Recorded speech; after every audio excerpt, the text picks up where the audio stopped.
Aegeus was the king of the city of Athens. The monarch had several wives, but none gave him a male child as an heir. This made him feel sad and worried. The king decided to visit the Oracle of Delphi, the place where the Greeks found answers to the most diverse questions. He asked the Pythoness, a priestess of Apollo capable of predicting the future, what he needed to do to have a male child.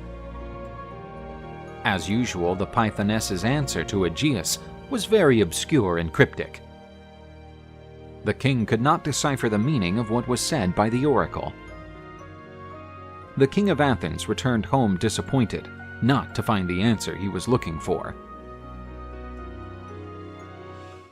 On his way home, Aegeus stayed at the palace of the wise king Theseus of Troezen, an old friend of the Athenian king. Aegeus told him the Pythoness's revelation, and the clever Theseus understood the prophecy immediately. He realized that Aegeus would have a child with the first woman he met on his way home. With this information, the king of Troezen intoxicated his guest and offered his daughter to sleep with Aegeus. Intoxicated by alcohol and lust at the sight of such a beautiful young woman, the Athenian could not resist his desires and gave himself over to his passions. That same night, Princess Aethra was visited by the goddess Athena's specter. The goddess said that Aethra should go to the beach and make an offering to the gods. Thus, the son she was expecting would be blessed by them.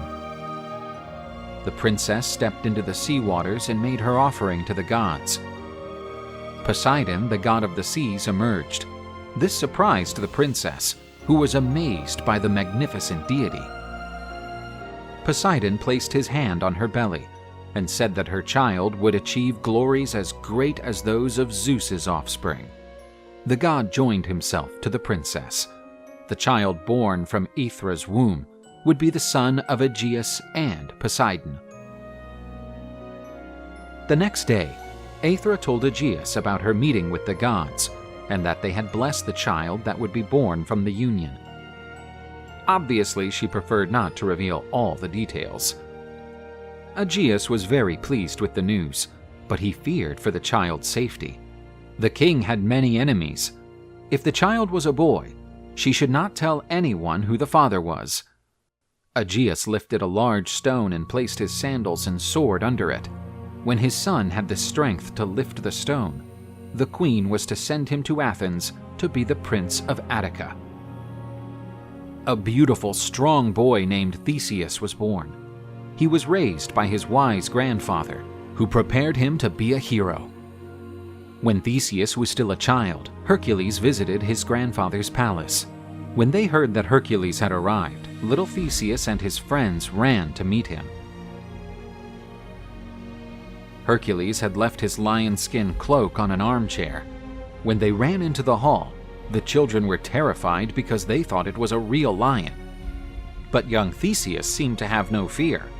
He took the dagger from the palace guard and attacked the lion. Hercules had a great laugh as he watched the boy stab the lion's hide. He stated that, with such a heart, Theseus's grandson would be destined to have his name written in the stars. Hercules and Theseus would be great friends in the future, and together they would face many challenges. When he was 16 years old, Theseus decided to try to lift the stone where Aegeus had hidden his sandals and sword. With his immense strength, he lifted the stone with ease, finding his father's belongings. He put on the king's sandals and told his mother that he would leave for Athens. His grandfather gave him a ship to head for the port of Piraeus. But Theseus refused, saying that there would be no honor in arriving at his father's house without dust on his sandals and blood on the blade of his sword. He dismissed his grandfather's courtesy and hit the road toward his destination.